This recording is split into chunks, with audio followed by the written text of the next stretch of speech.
Merci de votre fidélité au programme de Gangan TV. C'est un plaisir pour moi de vous retrouver dans ce nouveau numéro de Café Débat. Comme vous le savez, l'émission qui donne la parole à ceux qui veulent l'apprendre en vue d'impacter l'opinion, l'actualité décryptée au quotidien.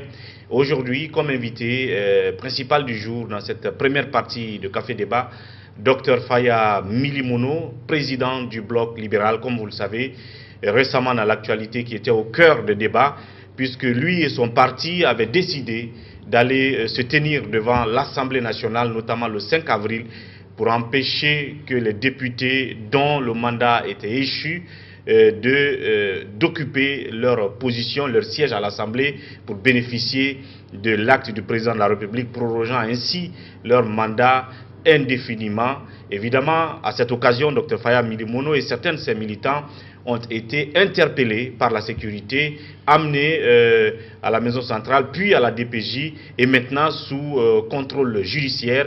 Quel est l'état d'esprit de l'homme? Quelle est l'ambiance qui règne dans son parti dans cette phase de bruit avec la justice? Dr Faya nous parlera de cette situation et que pense-t-il justement de ses amis de l'opposition qui, malgré sa position, sont allés occuper leur position à l'Assemblée. Il nous parlera de tout ça. Et puis, nous parlerons de la reprise des réunions du comité de suivi des accords politiques, avec à la clé la distribution des résultats de l'audit du fichier. Qu'est-ce qu'il pense du contenu de ce fichier?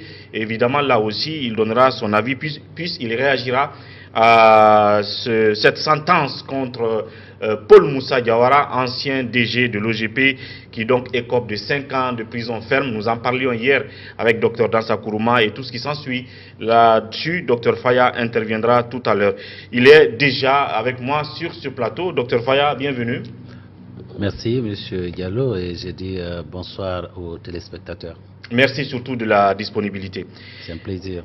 Et de passage, je rappelle que dans la deuxième partie de cette émission, je recevrai Sekou Jamal Pendessa pour un décryptage à chaud, à l'interne, exclusivement sur le classement de Reporters sans frontières des pays qui respectent et qui protègent la liberté de presse. La Guinée perd encore des places, 3 places notamment. Vous vous rappelez que l'année dernière, on en a perdu, et ce qui a énervé le président Alpha Condé, qui a même tout de suite rejeté la demande des médias envers lui, demandant la construction d'une maison de presse digne de nom. Et bien voilà encore que cette année, nous perdons plus de places. Qu'est-ce qui peut expliquer justement cette autre dégringolade de la Guinée dans le classement Reporters sans frontières? Avec Sekou Jamal Pendessa, nous en parlerons tout à l'heure. Et en revenant vers notre invité, Dr Faya, d'abord, votre état d'esprit dans cette phase de procédure judiciaire, d'embrouille, de démêlés avec la justice guinéenne. Quel est votre moral? Ben, le moral est au beau fixe. Hein. Je profite de l'occasion pour dire, parce qu'il y a beaucoup de choses qui ont été dites depuis notre interpellation le 5.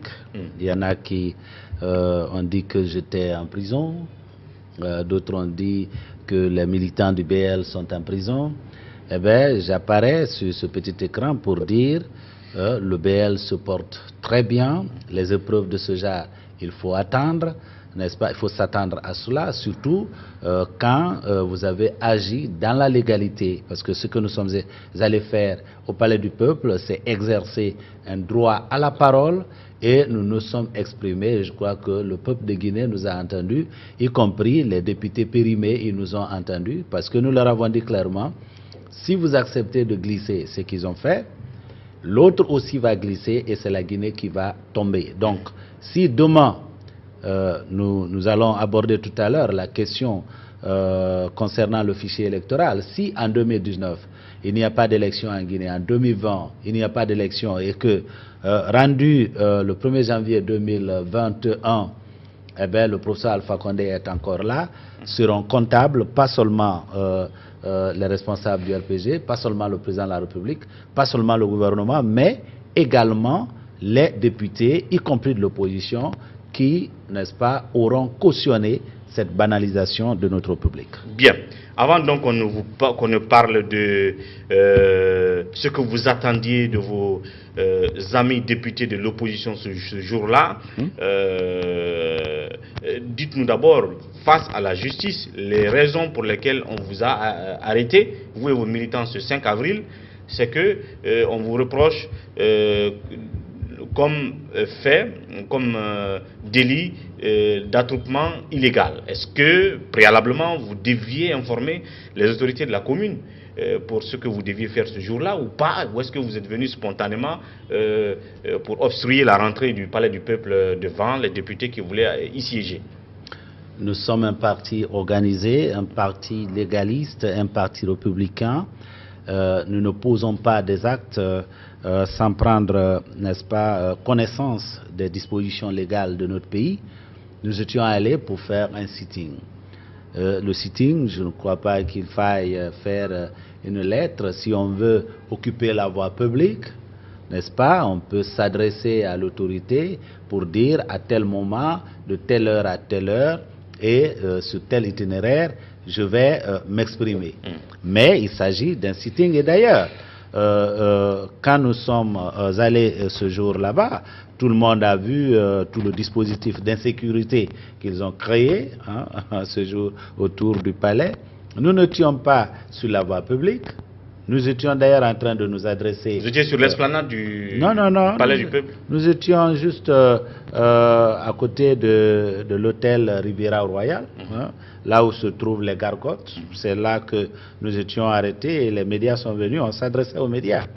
Comme dans une république sauvage, on voit tout de suite les gaz lacrymogènes pleuvoir et des hommes en uniforme qui viennent. Parmi nous, il y avait des handicapés. Il y avait au moins 2 personnes qui ont des handicaps physiques très sérieux. Et il y avait des femmes parmi nous. Donc, ils sont venus, ils ont voulu violenter les gens. Ils disent non, non, non, nous ne résistons pas à l'arrestation. Si vous voulez nous arrêter, arrêtez-nous, mais vous ne pouvez pas violenter des gens qui, déjà, vous voyez, physiquement, n'est-ce pas, ont des handicaps. Alors, c'est comme ça que nous avons été embarqués, nous avons été conduits, c'était à la CMIS numéro 7 de Kaloum, c'était pas à la maison centrale. D'accord. Ça aurait été un autre cas. Parce que dans les premières heures, ou disons les premières minutes qui ont suivi, les gens ont dit qu'on vous a envoyé directement à la maison centrale. Je crois que même si le procès Alpha Condé veut ma mort, il ne peut pas... Donc ce n'était pas le cas, on ne vous a pas envoyé directement non, on n'a pas été envoyé à la maison centrale. C'est que la CMIS numéro 7 de Kaloum est contiguë à la maison centrale. Donc les gens qui ont vu donc, le mouvement des pick-up de la gendarmerie rentrer ou de la police rentrer donc, dans la cour que Patarge, cette CMIS et la prison centrale, la prison centrale donc se sont imaginés que bon voilà, Faya est prisonnier d'Alpha Condé à la maison centrale. Pour qu'on soit à la maison centrale, il faut qu'il y ait un mandat de dépôt, par exemple, si vous n'êtes pas encore jugé, ça peut arriver, ou alors vous avez été jugé, vous avez été condamné, et puis on vous met là. Mais en Guinée, il faut s'attendre à tout, parce qu'il y a des gens qui croupissent aujourd'hui à la maison centrale, qui ne savent même pas qu'est-ce qu'on leur reproche. Mais dans votre cas, ce n'était pas la maison centrale, non, c'était juste à côté. Dans notre cas, ce n'était pas la maison centrale, c'était la CMIS de Kaloum, numéro 7. Voilà. C'est ce qu'on nous a dit. Et c'est de là-bas qu'on nous a envoyé à la direction centrale de la police judiciaire, où nous avons décliné nos identités et où nous avons été entendus devant nos avocats et déférés au tribunal de première instance de Kaloum. Les avocats avaient plaidé pour que le cas soit pris en flagrant délit, mais puisque nous ne reconnaissons pas les faits, alors le procureur de la République a donc décidé d'envoyer à l'instruction le cas et a confié au doyen des juges d'instruction du tribunal de première instance de Kaloum, n'est-ce pas, l'instruction du dossier, et c'est ce qui est en train de se faire. Nous laissons à nos avocats, n'est-ce pas, de s'occuper de cela. Et toujours en parlant de cette procédure judiciaire, vous êtes maintenant sous contrôle judiciaire, c'est ce qu'on dit. Oui. Déjà dans la presse ou sur la toile, on apprend qu'on vous a enlevé déjà vos documents de voyage. Est-ce que c'est vrai? Vous êtes interdit de sortir même de Conakry. Est-ce que c'est vrai? Alors oui, quelle est votre liberté de mouvement à date? Oui, effectivement, le contrôle judiciaire qui a été placé sur ma personne, c'est d'abord m'interdire de sortir de Conakry. Ça, c'est le premier élément. Le second, c'est émarger 2 fois par semaine au cabinet du doyen des juges d'instruction du tribunal de première instance répondre à toute convocation du doyen des juges d'instruction et déposer mes documents de voyage. C'est ça le libellé, l'essentiel de ce contrôle. Vous avez obtempéré, vous avez fait tout ça, vous avez déposé vos documents de voyage. Nous sommes justiciables, nous respectons la justice, même si celle que nous avons dans notre pays est encore bancale. Nous respections l'institution judiciaire. Voilà. Donc vous avez déposé vos documents de voyage. Jusqu'au moment où nos droits ne seront pas bafoués d'une certaine façon, parce que quand c'est bafoué d'une certaine façon, eh bien, nous serons obligés de réagir. Et quand je reste un peu sur les raisons de votre arrestation ce jour-là, vous dites que vous étiez campé juste aux abords de l'hôtel Riviera, donc en face du palais du peuple. Tout à fait. Vous n'obstruiez pas la circulation. Pas du tout. Vous ne troubliez pas l'ordre public. Pas donc du vous tout. pensez que c'est un acharnement, que la raison de votre arrestation ne vaut pas la peine. Ça a été simplement un acharnement. C'est-à-dire qu'aujourd'hui, nous voyons les gens en violation de la constitution guinéenne mettre les banderoles un peu partout, même sur le palais du peuple. Ça ne dit rien à personne. La justice apparemment est myope là-dessus. Les forces de l'ordre apparemment ne voient pas que c'est la constitution guinéenne dont il est question et qui, en son article 154, interdit la révision de certaines dimensions de cette loi. Il y a des gens aujourd'hui qui sont en train d'utiliser les fonds publics parce que tous les déplacements que nous voyons des communes de l'État à l'intérieur, aller distribuer de l'argent, ça vient d'où? Ça ne vient pas de la poche de quelqu'un, c'est pris dans les caisses de l'État. On est en train de le faire, nous étions chose complètement en retrait, on n'était pas sur une voie publique. Donc vous attendez que vos avocats... Il a suffi que l'on voie une banderole sur laquelle on pouvait lire un message qui ne plaît pas, si vous voulez, au Manitou de Conakry aujourd'hui, pour que tout de suite les forces de l'ordre se mettent en branle et nous jettent des gaz lacrymogènes. C'est plutôt ceux-là qui devaient être poursuivis pour avoir empêché, n'est-ce pas, l'exercice du droit à l'expression. Bien. Et vous attendez donc de vos avocats aujourd'hui sûrement qu'ils bottent en touche l'argument du procureur qui est derrière donc... non, en fait, le procureur, la seule chose que le procureur a faite, c'est de nous mettre à la disposition d'un juge d'instruction. Nous étions là lorsque la direction centrale de la police judiciaire a amené les chefs d'accusation, etc. Nous étions témoins de tout ce qui s'est passé. Nous aurons beaucoup de choses à dire lorsque la procédure va se terminer. Pour l'instant, en tout cas, nous ne voyons pas que le combat mené par nos aînés depuis avant l'indépendance soit en train d'aboutir à des résultats escomptés, parce que effectivement, il y a encore beaucoup de choses que nous déplorons dans l'appareil judiciaire. Voilà, donc à cette phase, votre liberté de circuler est restreinte par le fait qu'on vous a demandé de déposer vos documents de voyage. Vous ne pouvez pas sortir de Conakry et vous devez donc vous présenter 2 fois au moins par semaine devant le bureau du procureur, c'est ça, ou du doyen des juges d'instruction. Voilà. Maintenant, le côté politique de tout ça. Si ce jour-là, vous avez mobilisé votre parti, vous étiez devant, c'était pour dire à tous ces députés, mais plus aux députés de l'opposition... Non, c'était à l'ensemble des députés. À l'ensemble des députés, donc. J'imagine que vous attendiez au moins que ceux qui vous écoutent soient de l'opposition, puisque la mouvance, ils ne vous écouteraient jamais. Alors, donc, que ces députés ne viennent pas siéger parce que vous estimez que leur mandat est échu et tout. D'où le slogan que vous aviez écrit sur les banderoles. Si vous glissez, l'autre aussi va glisser et la Guinée va tomber. Voilà. Donc, malgré ça, ils sont venus. Ils ont observé qu'à côté, quand même, on vous a arrêté. Qu'on vous a amené à la CMS, ainsi de suite. D'aucuns disaient que vous êtes allé tout droit en prison. Mais ce jour, ils sont quand même rentrés à l'Assemblée. Ils se sont installés. Ils ont ouvert donc la session parlementaire. Tout ça vous dit quoi? Est-ce que votre sortie était finalement utile? Parce que personne parmi ces députés ne vous ont écouté. Et en plus, est-ce qu'il y a eu un élan de solidarité même venant de leur part, malgré qu'ils ont siégé pour votre arrestation? Non, pas du tout. D'abord, je ne suis pas étonné que cela se soit passé comme ça. Mais ils ont fait pire. que ce soit de l'opposition ou de la mouvance, ils ont plutôt dit que c'était bien fait, hein, que je devais, parce que je me levais contre leurs intérêts. Là, c'est Damaro qui a dit clairement que vous étiez à votre place. Bien, même les députés, les messages qui se sont échangés, hein, certains m'ont été envoyés directement. Donc même les députés de l'opposition. Même les députés de l'opposition, hein, ils ont dit beaucoup de choses, beaucoup de mauvaises choses, comme pour dire que quand on touche, n'est-ce pas, à la soupe de quelqu'un, eh ben, il se fâche. En Guinée, le problème, malheureusement, monsieur Diallo, c'est que les cadres, hein, de ce pays, ils sont nombreux à ne jamais se poser la question de savoir si je pose un acte aujourd'hui, qu'est-ce que la Guinée gagne? Chacun se pose la question de savoir qu'est-ce que je gagne? Qu'est-ce que je gagne si je dois attribuer un marché public? Qu'est-ce que je gagne?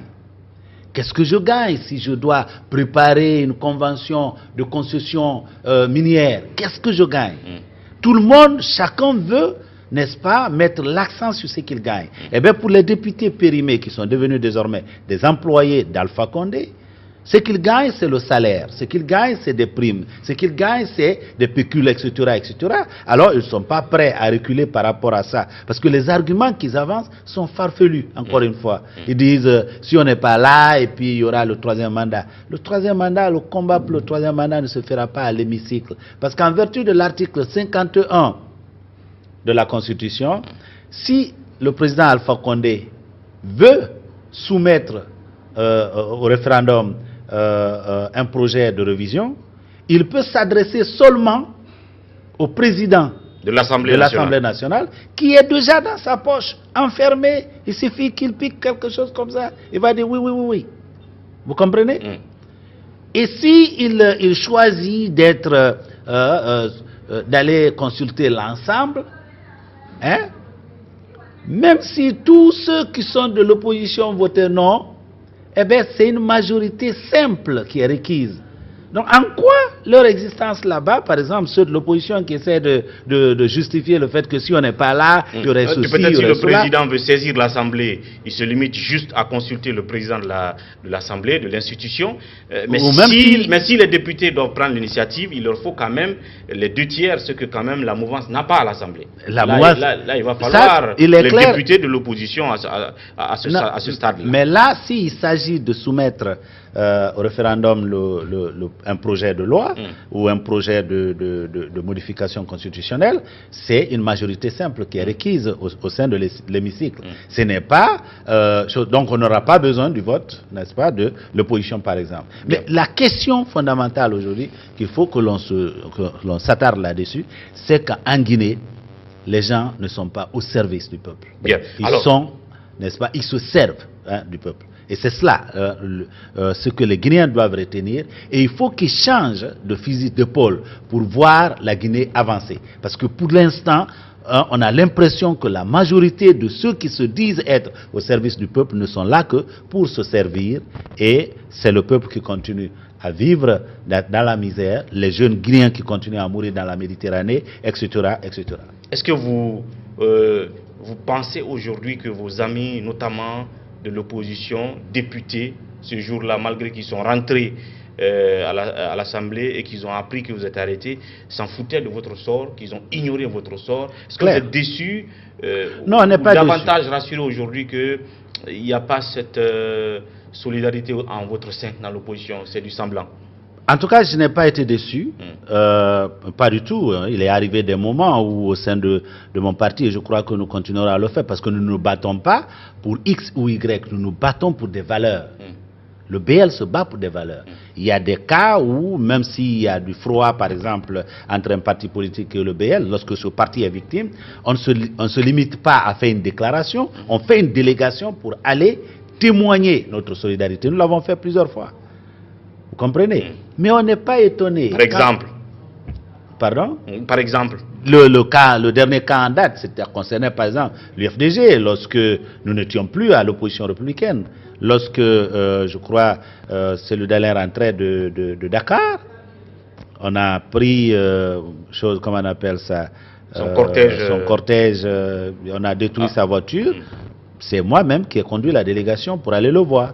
pour témoigner la solidarité et nous sommes fiers de l'avoir fait. Dans votre cas, depuis qu'on vous a arrêté devant le palais du peuple le 5 avril, jusqu'à aujourd'hui vous êtes sous contrôle judiciaire, les messieurs de l'opposition ne sont pas venus vous voir. Il y a des gens de l'opposition. En fait, l'opposition ne se résume pas à l'UFDG ou à l'UFR. Je comprends bien, je dis, est-ce que... Il y a beaucoup de l'opposition qui nous ont témoigné. Il y en a même qui se sont déplacés au siège du Bloc libéral pour nous témoigner leur solidarité, en plus de condamner dans les médias. Je prends le dernier cas en date, celui de l'UFD, de Babadiko, qui a envoyé une importante délégation, qui est venue au siège. Je prends le cas de RRD, dont le président était d'ailleurs avec moi le jour qu'on nous a arrêtés, Monsieur Kourouma. Je prends celui qui est le chef de l'équipe des avocats qui nous défendent, Maître Kabele, qui est aujourd'hui également une figure politique. Vous comprenez? Tous ceux-là sont des gens qui sont, pour certains, dans l'opposition, mais qui ne sont pas à l'Assemblée, qui n'ont pas siégé ce jour où vous avez voulu que les gens ne siègent pas. Est-ce que les gens de l'UFR et de l'UFDG sont venus vous voir depuis? Non. Parce que c'est eux quand même qui siègent aujourd'hui à l'Assemblée. C'est eux, peut-être qu'on a dénoncé que on a voulu s'attaquer à leur soupe. Donc ils ne sont pas venus à date? Non, non, pas du tout. Et je crois qu'on n'attend pas qu'ils viennent parce que de toutes les façons, ils ont démontré que clairement, ils ne sont pas en train de se battre finalement pour les valeurs, mais pour des intérêts personnels. Bien. En attendant donc l'épilogue de cette procédure judiciaire qui est en cours maintenant contre vous, et quel est le rapport que vous pouvez faire entre ça et le combat que vous êtes en train de mener avec les mêmes personnes au sein du fameux Front national de défense de la Constitution? Dans ce front-là, il y a des partis politiques de l'opposition, de votre groupe CPR, ouais. L'opposition républicaine, la CODE, qui sont tous là-dedans. Alors, donc, il y en a qui, ce jour-là, sont allés à l'Assemblée et que c'est eux que vous vouliez bloquer. Est-ce qu'il y a un rapport? Étant donné que vous voyez que vous leur avez dit, n'allez pas à l'Assemblée parce que c'est une violation et tout, mais vous êtes en même temps dans une entité qui défend la Constitution. Est-ce que vous y voyez une contradiction, un paradoxe, une confusion? S'il y a contradiction, s'il y a confusion, c'est au niveau de nos collègues qui pensent qu'ils peuvent se battre pour protéger la Constitution d'un côté et contribuer à la banalisation de cette Constitution de l'autre. Vous comprenez? Parce qu'il s'agit bien de l'article 60 de la Constitution guinéenne qui dit que le mandat des députés est de 5 ans. On n'a pas dit 5 ans 1 mois, 5 ans 6 mois.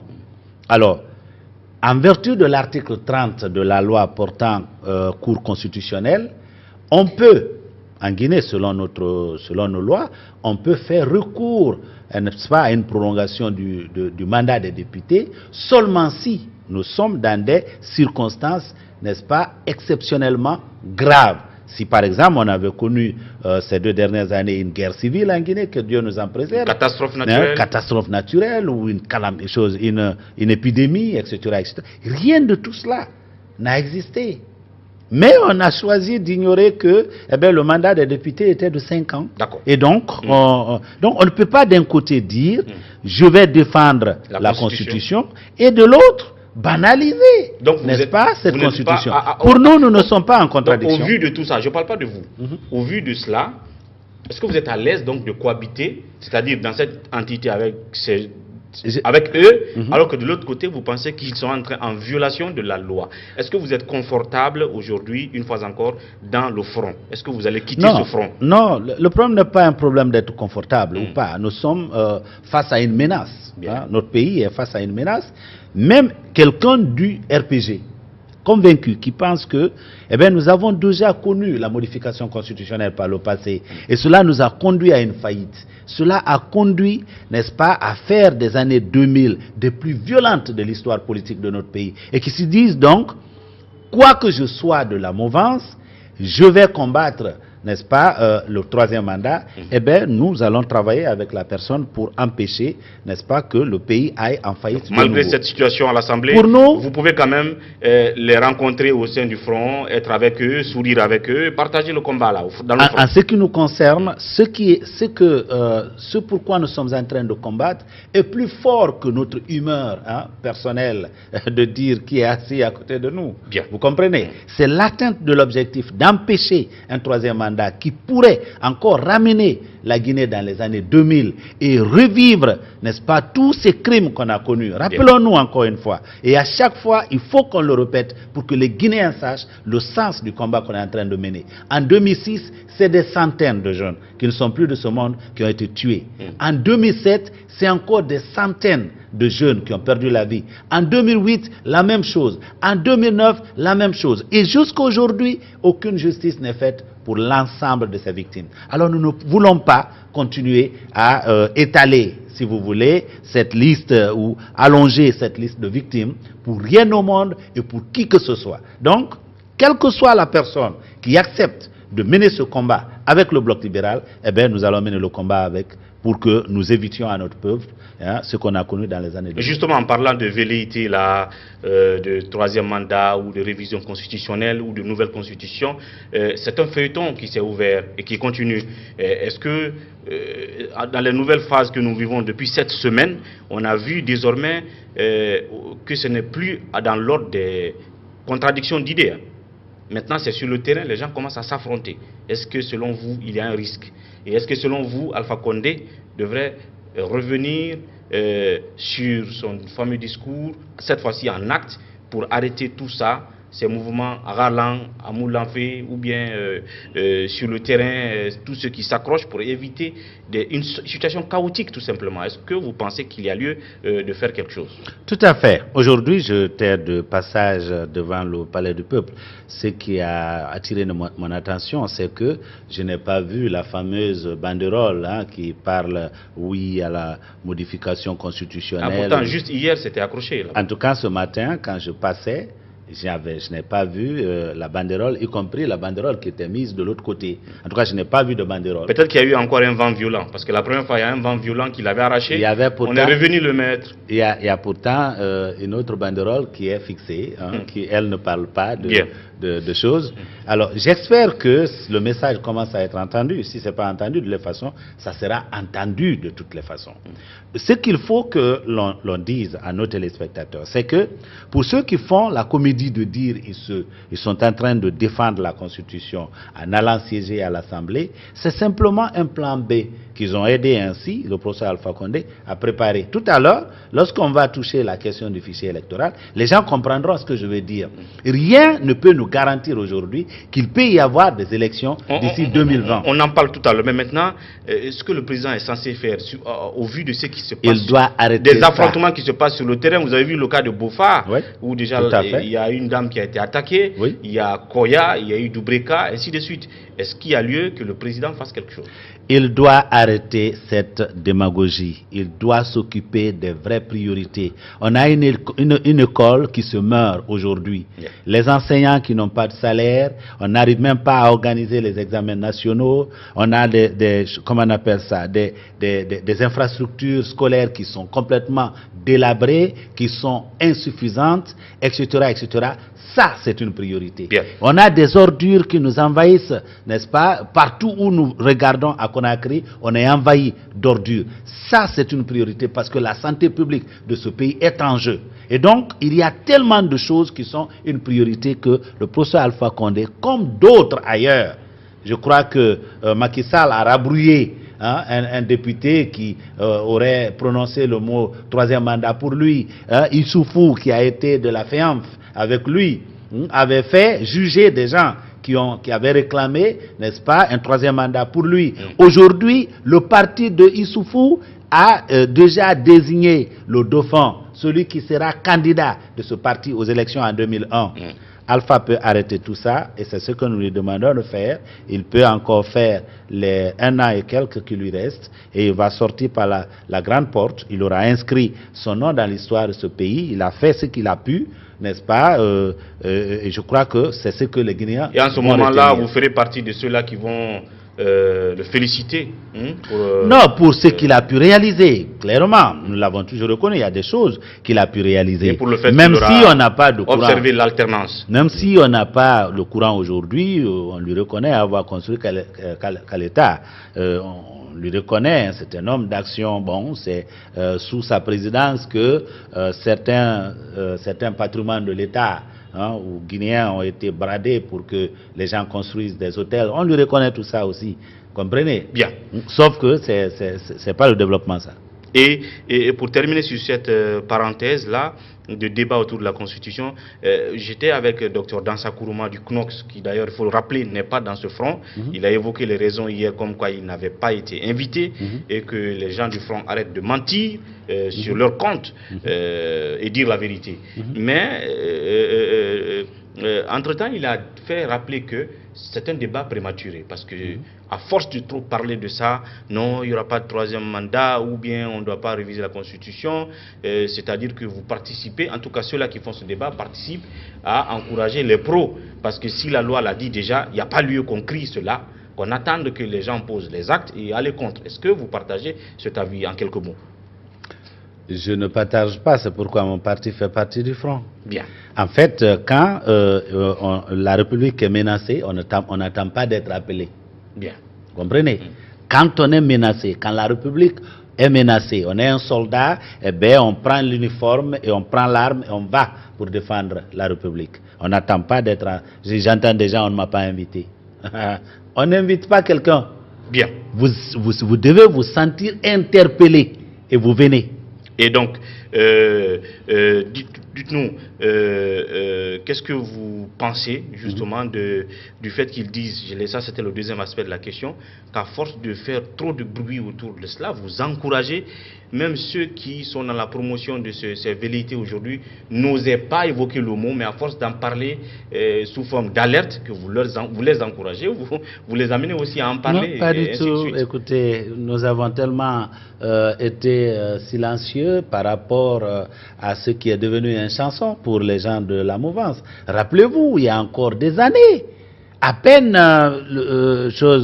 le président Alpha Condé a prêté serment pour son second mandat, que nous avons entendu un certain gouverneur qui était à l'Abbé parler de troisième mandat, nous avons entendu le directeur de la police, n'est-ce pas, dans un meeting à Zérekoré, parler de troisième mandat. Nous avons entendu la Miss Guinée, Nantou Chérif, parler de troisième mandat. Tout le monde, c'est devenu une chanson. Pour eux, il fallait laisser ces gens-là parler de tout ça et suivre la loi. Ils ont même pris des actes. Aujourd'hui, les fonds publics, demandez-vous pourquoi on ne peut pas régler le problème de l'éducation dans notre pays. Ça, c'est l'avenir de nos enfants.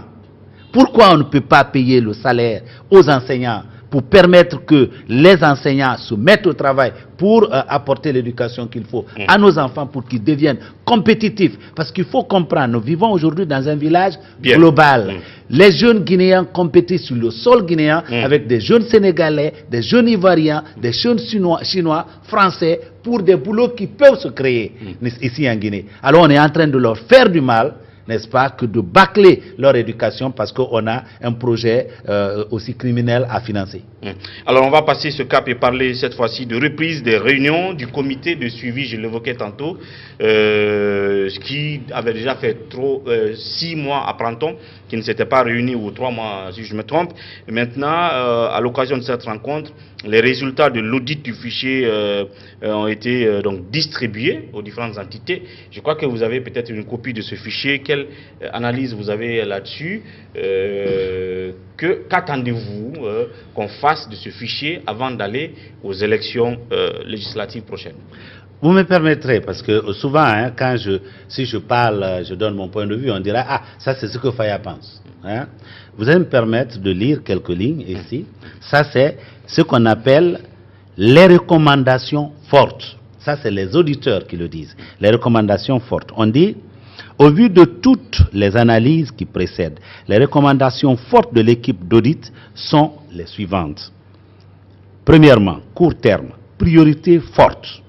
Au vu des doublons persistants, du nombre de citoyens sans données biométriques et de décédés qui pourraient encore figurer dans la base de données, un contrôle physique de l'ensemble des électeurs s'impose. Chaque citoyen revient confirmer ou compléter ses données alphanumériques et biométriques pour qu'il soit maintenu dans la base de données. Ça veut dire quoi ça? Ça veut dire que vous ayez été enregistré en 2009, en 2008, ou en 2013, ou 2015, compte tenu du fait qu'on a beaucoup de gens estimés à plus d'1,5 million dans le fichier, qui n'ont ni empreinte, ni photo. On n'a que les dates de choses, on n'a que les noms et les dates de naissance. Et parfois, vous trouvez 500 000 nés le même jour. Vous comprenez? Tout ça existe dans cette... donc ça, c'est une recommandation forte et une priorité des priorités. Une autre recommandation, pour les prochaines opérations de révision ou d'enrôlement, demandez à l'opérateur biométrique de conserver les données biométriques capturées et l'information sur la qualité de ces données pour garantir l'interopérabilité entre différents systèmes. Autrement dit, il faut qu'il y ait la possibilité de faire le traçage entre ceux qui ont été, par exemple, enrôlés en 2008, ceux qui ont été enrôlés en 2013. Aujourd'hui, dans cette base de choses, dans ce fichier électoral, c'est un fourre-tout, c'est du n'importe quoi. On ne sait pas qui a été enregistré quand, hein, qui est né quand, et donc parfois des dates de naissance, un peu comme ça se fait à la fonction publique. Plus on s'approche, n'est-ce pas, de la date de retraite, plus on devient jeune. Bien. Hein? Et là-dedans aussi, c'est à peu près la même chose, etc., etc. Donc il y a même des morts qui sont encore là-dedans. Dans ce fichier. Ça veut dire que si nous prenons en compte ces recommandations, il y en a beaucoup, hein, il y en a beaucoup de recommandations dans ce sens. Ça, c'est pour dire que le fichier que nous avons aujourd'hui n'est pas propre pour nous permettre d'organiser une élection législative ou même le référendum. Donc la première chose à laquelle, selon vous, oui, la CENI doit s'atteler maintenant, peut-être avant même sa retraite, c'est de lancer un appel d'offres pour un opérateur qui puisse faire ce travail, c'est cela? Bien entendu. Faut-il que d'abord la CENI ait l'argent, hein, un peu d'argent pour aller à la retraite à Kindia, parce qu'on nous a annoncé ça quand on nous a rencontrés à Sheraton, quand on a rencontré la CPR à Sheraton, on a dit, bon, on va inviter les partis politiques, les organisations de la société civile pour qu'on tienne une retraite à Kindia, au cours de laquelle retraite on va élaborer un chronogramme. Et c'est après avoir élaboré ce chronogramme qu'on va penser recruter par exemple un opérateur. Un opérateur, d'accord. Alors pour recruter un opérateur, ça va nous prendre entre 1 mois et demi et 2 mois. On est encore en train de chercher de l'argent pour envoyer quelques dizaines de personnes à Kindia pour une retraite. Pendant ce temps, c'est des milliards qu'on est en train de sortir par la fenêtre pour faire la promotion d'un hypothétique troisième mandat. Vous comprenez? Bien. Vous voyez la contradiction aujourd'hui dans notre pays. On est en train de jeter par la fenêtre, n'est-ce pas, l'argent du contribuable, alors que pour des choses essentielles, eh bien, on ne trouve pas de l'argent.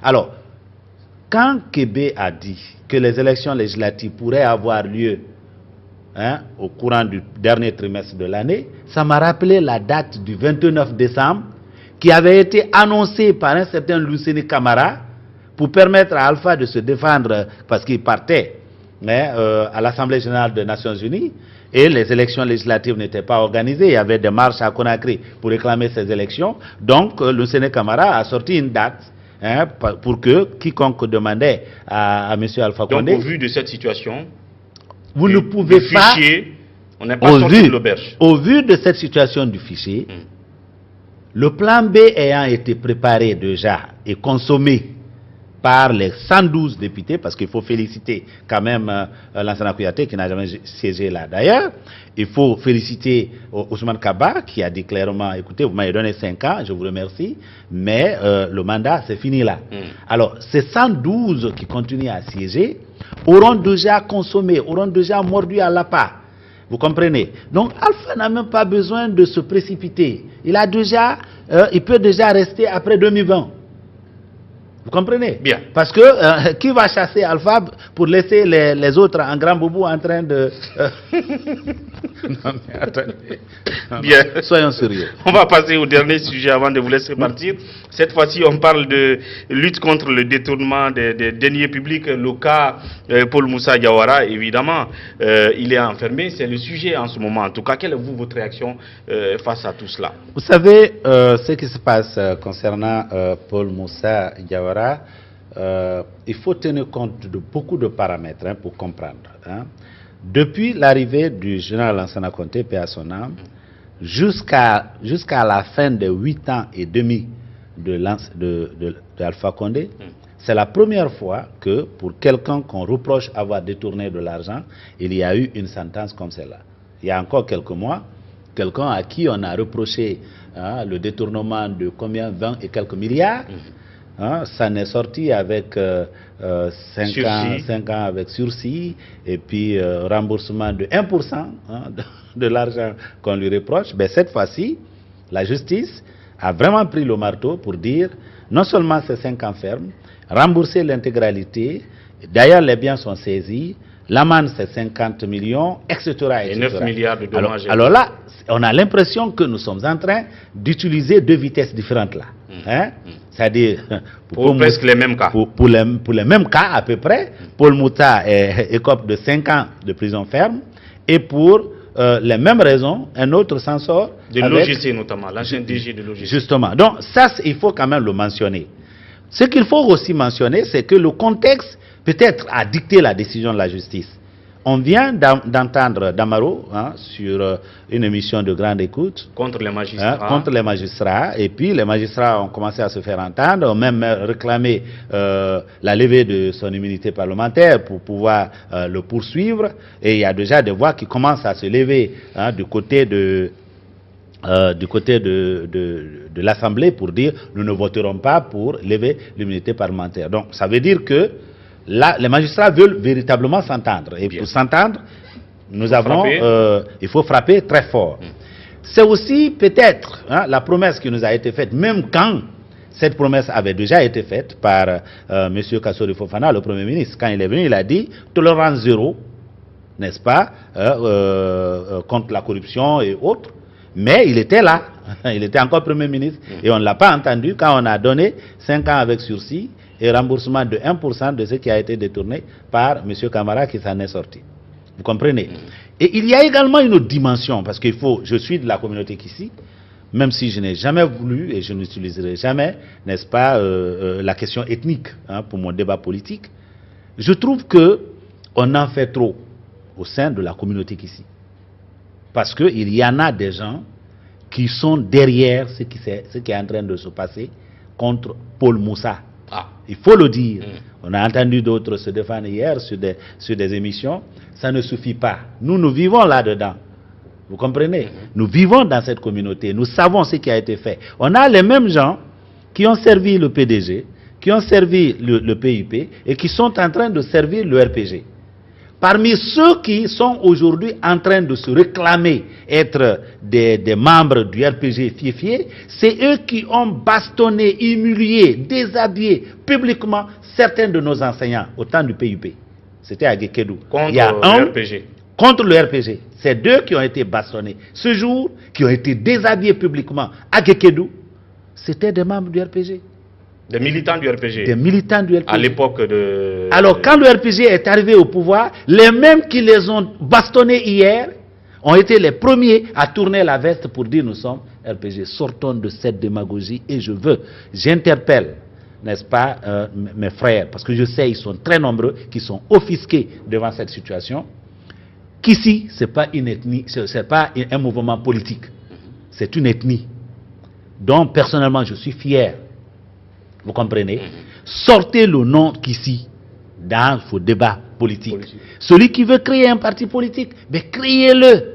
Le multipartisme intégral est en vigueur depuis des décennies. Allez-y, faites la promotion de votre projet. Eh bien, personne ne vous insultera pour cela. Mais on a l'impression que, en tout cas, dans ce carré de Gekedou et Kissidougou, les gens qui ont toujours été, en tournant les vestes, du côté du pouvoir, ont toujours exercé, n'est-ce pas, ce privilège d'être du côté du pouvoir pour vouloir assassiner d'autres. Sauf que, même en leur sein, parce qu'aujourd'hui, le cas de Moussa, c'est en leur sein, le positionnement des uns et des autres, parce que tous soutiennent finalement Alpha Condé, mais parce que certains disent qu'ils ont plus le droit de soutenir Alpha Condé que d'autres, alors il faut piétiner sur certains, quitte à les écraser. C'est ce qui est en train de se passer malheureusement. Et vous pensez que si ce n'est pas un cas de ciblage, ça doit continuer parce qu'il y a d'autres cas? Si ce n'est pas un cas de ciblage, si on met de côté tout ce qu'on est en train de dénoncer, l'implication de la communauté Kissi dans l'affaire de certains membres, pas toute la communauté Kissi, parce qu'il y a quand même, je ne suis pas responsable de quoi que ce soit, de ce qui arrive aujourd'hui à M. Paul Moussa. Si on met de côté le contexte et tout ça, et que ce soit vraiment une bonne lecture de tout ce qu'on a reproché à Paul Moussa et à son trésorier, eh bien, que cela continue. Bien. Mais c'est encore trop tôt, hein, à partir du cas seulement de Paul Moussa, c'est encore trop tôt de brandir un satisfait pour dire, eh bien, l'impunité est désormais derrière nous en Guinée.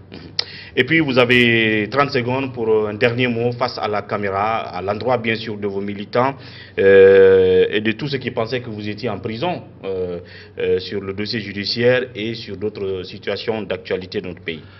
D'abord, nous ne sommes pas en prison. D'abord, on peut l'être, hein, parce que quand on choisit de se battre pour de valeurs, eh bien, il faut s'attendre à tout. Vous pouvez être violenté, on l'a été plusieurs fois. Vous pouvez être enfermé arbitrairement, nous le serons probablement, etc., etc. Mais rien de tout cela ne devait décourager notre engagement à continuer à nous battre pour les valeurs qui concernent l'ensemble des Guinéens. Nous avons l'opportunité, nous sommes en train de mettre en œuvre de grandes choses au sein du parti. Attachons la ceinture, mettons le pied sur l'accélérateur. Nous pouvons arracher dans les mains de ces brigands, n'est-ce pas, ce pays pour le mettre sur les rails et permettre que tous les Guinéens, dans la convivialité, dans le respect mutuel, dans la paix, puissent construire ce pays-là et en faire un paradis. Je vous remercie. Merci, Dr Faya, d'être passé et bonne chance pour la suite. C'est moi qui vous remercie. Merci. Et bien voilà, comme je l'ai annoncé, nous aurons tout à l'heure 10 minutes chrono de décryptage de cette situation qui concerne la presse. L'autre classement 2019 du Reporters sans frontières, la Guinée qui perd 3 places, encore une mauvaise performance de notre pays. Sékou Jamal Pendessa sera là tout de suite après la pause thé.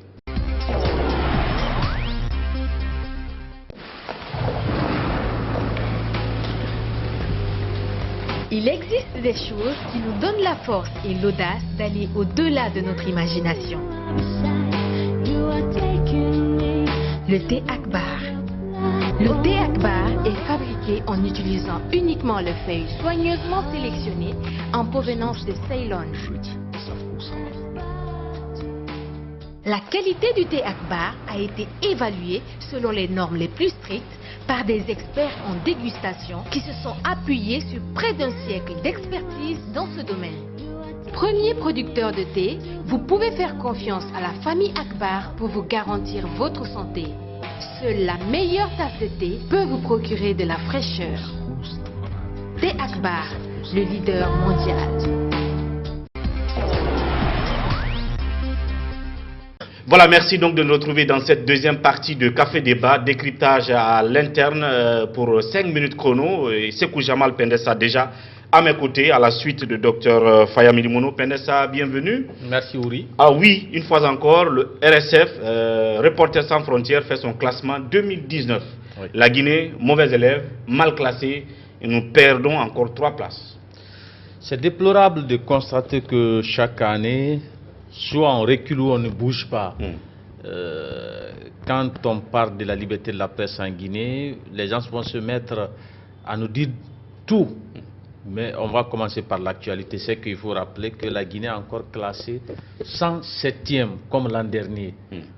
Vous voyez? Donc cela veut dire que Alpha Condé a redoublé la classe. Comme ça, moi j'ai résumé cela. C'est que comme si on avait fait les examens l'an dernier, il n'a pas eu son bac, il reprend encore, il n'a pas eu. C'est ce qui est mauvais. C'est-à-dire que tu ne peux pas 2 ans successifs sans pour autant être capable de faire un pas en avant. Ouais. C'est déplorable. Et derrière qui? Derrière le Koweït, mon ami. Le Koweït. Je pense que... Là où nos sœurs guinéennes sont en ce moment. En train de vivre l'enfer. Vous voyez quelle image cela projette à l'international. En termes de liberté de presse, nous sommes derrière le Koweït. Derrière le Koweït. C'est catastrophique. Tu ne peux même pas expliquer. C'est vrai que les autorités ont leur part, mais nous-mêmes, ce n'est pas nous qui avons fait ça, mais quand on entend ça, on a du mal à lever la tête devant nos confrères à l'étranger. C'est-à-dire, toi, tu viens de la France, par exemple, ça n'a pas fait longtemps. Ouais. Supposons que heureusement pour toi, c'est après ton retour que le classement est venu. Ouais. Sinon, on allait t'indexer là-bas. Lors des rencontres internationales, Non, c'est la On honte. indexe souvent. Vous ne pouvez pas parler, vous Ne pouvez pas. Vous ne pouvez pas prendre la Vous parole. voulez, avant de parler, il faut que vous disiez c'est Mamadou Diallo de la Guinée-Conakry. Ouais. Donc, lorsque vous dites Guinée-Conakry, ça attire l'attention de tout le monde. On te regarde. Ça te dit quelque chose.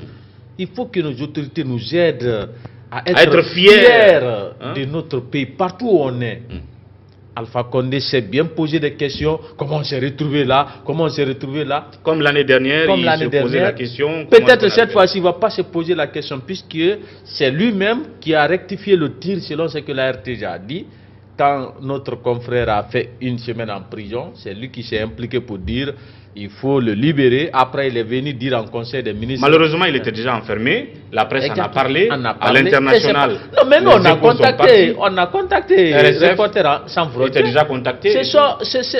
La confraternité oblige. Ouais. Dès qu'on a un petit problème, on est obligé d'informer nos confrères à l'étranger. En plus de la campagne médiatique, nous avons d'autres canaux de communication purement professionnels entre nous.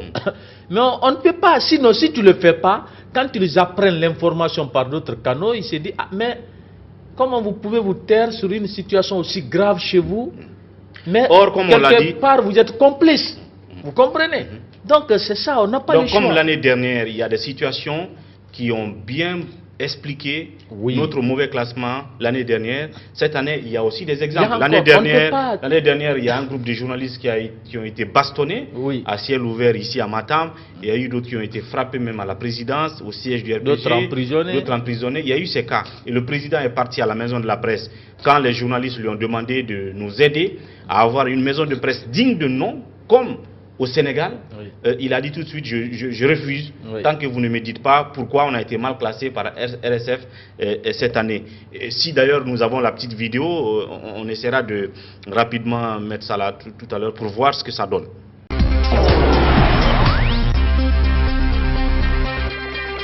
On parlait de Reporters sans frontières, mais le patron de Reporters sans frontières, il n'est pas aujourd'hui maire Front National en France. Donc, je pense qu'il faut qu'on change. Pourquoi la Guinée est 104e quand des pays si démocratiques, les journalistes sont arrêtés? Combien de pays où moindre déclaration sur un président, ils sont arrêtés pour outrage au président? Et c'est la Guinée l'a fait. Alors comment ça se fait que ces pays peuvent être classés 30e, 50e et la Guinée 104e? C'est vous qui êtes responsable. Si Reporters sans frontières se permet de dire ça, parce que vous n'avez rien fait pour montrer tout ce qui a été fait comme progrès dans le domaine de la liberté de la presse depuis 2011. Donc, vous ne pouvez pas masquer votre responsabilité. Le Reporters sans frontières n'est pour rien. C'est vous qui donnez les informations à Reporters sans frontières. Si vous donnez des informations véritables, ce qui a été fait depuis en Guinée pour renforcer la liberté de la presse, tous les jours vous insultez le président sur radio, et si j'ai poursuivi quelqu'un.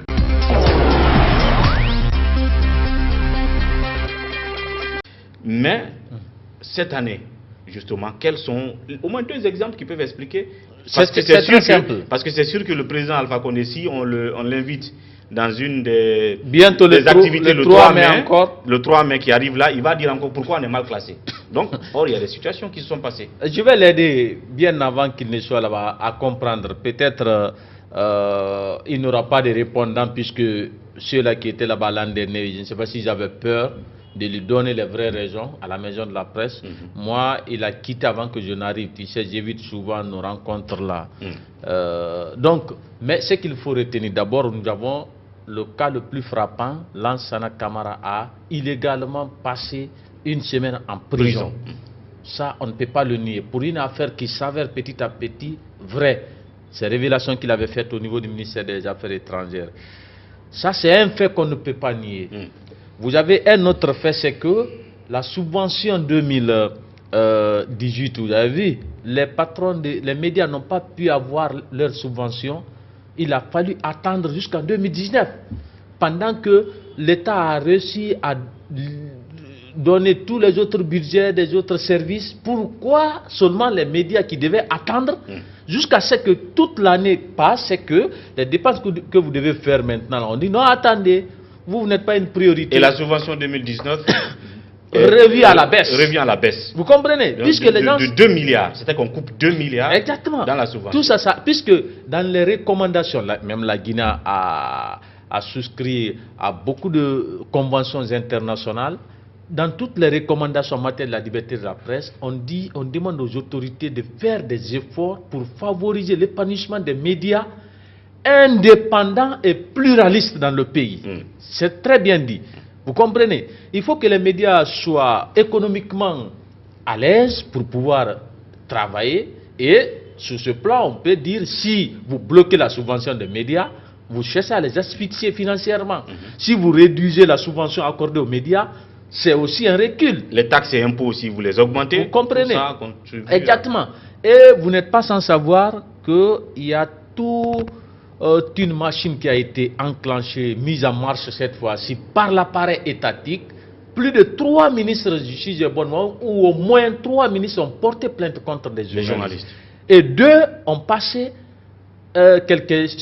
on fait un séjour en prison, l'autre 3 semaines, l'autre 1 semaine. Ouais. Vous comprenez, l'autre condamné à payer des amendes. Il y a d'autres qui sont maintenant là, c'est-à-dire on cherche, parce que c'est une autre stratégie. Tout ça, les Reporters sans frontières tient compte de tout ça. Vous avez vu, il y a d'autres qui sont menacés en ce moment. On vient suspendre un gros caillou sur votre tête pour vous empêcher de bien réfléchir. C'est-à-dire, on dit la procédure est en cours. Le cas Lansana Camara, il est libéré, mais on lui a dit que la procédure est en cours. Donc, dès que vous avez ça dans la tête, vous n'avez pas cette réflexion sérénité, la sérénité de bien travailler. Moussa Moïse, dans l'affaire contre gendarmerie, on dit encore l'affaire, jusqu'à présent, c'est pas clos. Hein. On dit la procédure est en cours. Aboubakar Kamara de Gangan, la procédure est en cours. Même si on ne vous sanctionne pas, ça c'est une autre sanction. Et tenez-vous bien, la vingtaine de journalistes qui ont été molestés, bastonnés par les gendarmes, la justice n'a rien dit encore. Donc, RSF peut tenir compte de tout ça. Tout ça, ça rentre en jeu. Nos matériels n'ont pas été remboursés. Moi-même, quand j'ai vu une fois, comme ce que j'avais dit l'an dernier, j'ai dit RSF a été encore une nouvelle fois clément avec la Guinée. Donc tolérant. Ouais. Ils ont eu pitié de nous peut-être. Peut-être ils ne veulent pas que nous, confrères, continuions à baisser la tête à l'étranger. Mais sinon, on devait encore gommer quelques points. Bien. Vous comprenez? Bien. Et donc, on verra bien. Ce n'est qu'un début. Je pense que c'est une nouvelle qui est tombée fraîchement. Nous reviendrons en détail là-dessus, avec même la réaction des patrons de médias, et voir est-ce que, encore cette année, le président de la République cherchera tout simplement à tirer les leçons de ça et à aider les médias à sortir de ce mauvais classement, ou est-ce qu'il va encore, comme l'année dernière, rejeter toutes les responsabilités sur les médias eux-mêmes. Nous verrons tout ça après. Merci, Penessa. À demain. Merci. À vous, merci de votre fidélité. À demain pour un autre numéro de Café Débat. D'ici là, portez-vous bien. Au revoir.